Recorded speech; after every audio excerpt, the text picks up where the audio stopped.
John Griffin was destined to see the world and write about it in a way that would make people pay attention. After serving in the Navy during World War II, John decided to head to college. With acceptance to the Sorbonne in Paris and the University of Hawaii, the choice before him was difficult but clear.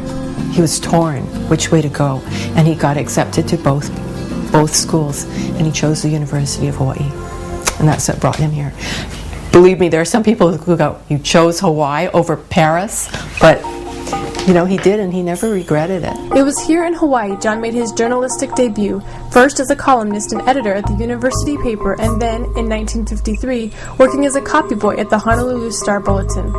It wasn't long before John's journalistic style and skill moved him up to reporter, and in 1955, a job with the Associated Press traveling to Asia to report. He was a good writer.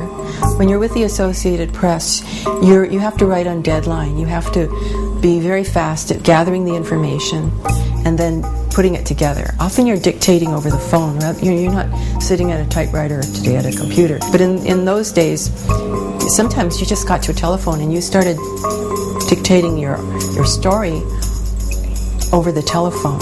And so he had that facility. He could do that.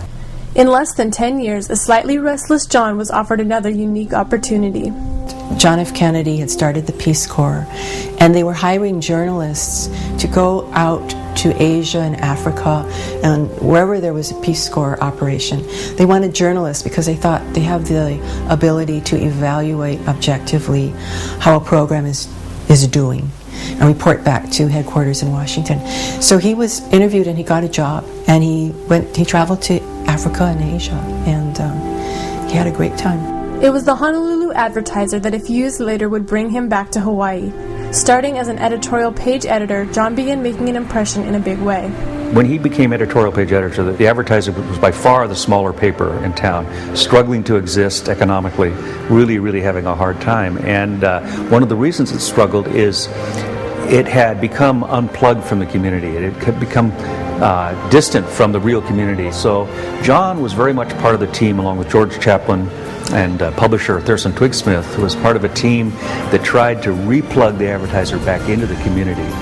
And he did that by writing editorials that were about local issues, about what Hawaii cared about, and slowly but surely people saw that the Advertiser cared about them. John had a personality unlike most in the journalistic world, a personality that would teach, encourage, and inspire those around him. People he worked with and people who knew him and people who were maybe disagreed with him very quickly learned to respect him as a quiet, reasonable voice. And he certainly taught me that you don't have to be the loudest voice in the room to be right, and you also don't have to have the last word.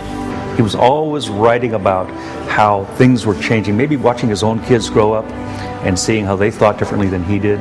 So he was very interested in the issue of generational change and how this would affect Hawaii, how it would affect politics and society as the next generation. And that kept him plugged in. You know, he wasn't stuck in his own day. He kept plugging into the new generation. He was non-judgmental, he was open-minded, he was patient. He was always trying to remind people that Hawaii is bigger than just these islands in the middle of the Pacific. We can do more, we can be more, you know, and we don't have to be afraid of change.